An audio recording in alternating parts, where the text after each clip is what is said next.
حضرت جنید بغدادی رحمۃ اللہ علیہ اپنے وقت کے شاہی پہلوان تھے۔ بادشاہ وقت نے اعلان کروا رکھا تھا کہ جو شخص ہمارے پہلوان کو گرائے گا اس کو بہت انعام و اکرام دیا جائے گا۔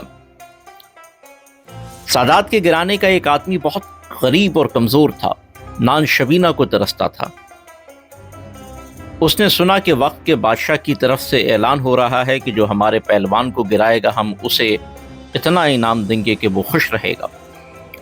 اس نے سوچا کہ جنید تو رستم زماں کہا جاتا ہے، میں اسے گرا تو نہیں سکتا، مگر میرے گھر میں غربت بہت زیادہ ہے، مجھے پریشانی بھی بہت ہے، اور سادات میں سے ہوں، اس لیے کسی کے آگے جا کر اپنا حال نہیں کہہ سکتا۔ چلو میں مقابلہ کرنے کی کوشش کرتا ہوں۔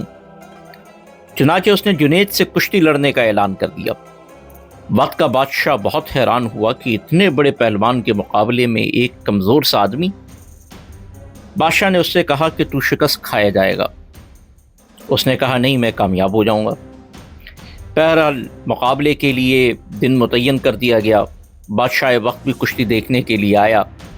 جب دونوں پہلوانوں نے پنجہ آزمائی شروع کی تو سید صاحب کہتے ہیں، جنید تو رستم زماں ہے، تیری بڑی عزت ہے، تجھے بادشاہ سے روزینہ ملتا ہے، لیکن دیکھ میں سادات میں سے ہوں، غریب ہوں، میرے گھر میں پریشانی اور تنگی ہے۔ آج اگر تو گر جائے گا تو میری عزت پر وقتی طور پر حرف آئے گا، لیکن میری پریشانی دور ہو جائے گی۔ اس کے بعد اس نے کشتی لڑنا شروع کر دی۔ جنید حیران تھا کہ اگر چاہتے تو بائیں ہاتھ کے ساتھ اس کو نیچے پٹک سکتے تھے، مگر اس نے نبی کریم صلی اللہ علیہ وسلم کی قرابت کا واسطہ دیا تھا۔ یہ محبوب کی نسبت تھی جس سے جنید کا دل پسیج گیا تھا۔ دل نے فیصلہ کیا کہ جنید اس وقت عزت کا خیال نہ کرنا، تجھے محبوب کے ہاں عزت مل جائے تو تیرے لیے یہی کافی ہے۔ چنانچہ تھوڑی دیر پنجہ آزمائی کی اور اس کے بعد جنید خود ہی چت ہو گئے اور کمزور آدمی ان کے سینے پر بیٹھ گیا اور کہنے لگا کہ میں نے ان کو گرا لیا۔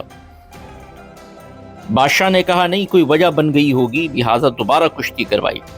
چنانچہ دوبارہ کشتی ہوئی، جنید خود ہی گر گئے اور اسے اپنے سینے پر بٹھا لیا۔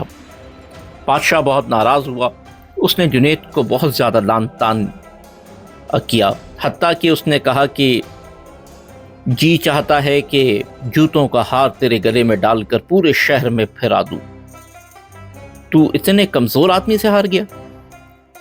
آپ نے وقتی ذلت کو برداشت کر لیا، گھر آ کر بتایا تو بیوی بھی پریشان ہوئی اور باقی اہل خانہ بھی پریشان ہوئے کہ تو اپنی عزت کو آج خاک میں ملا آیا۔ مگر جنید کا دل مطمئن تھا۔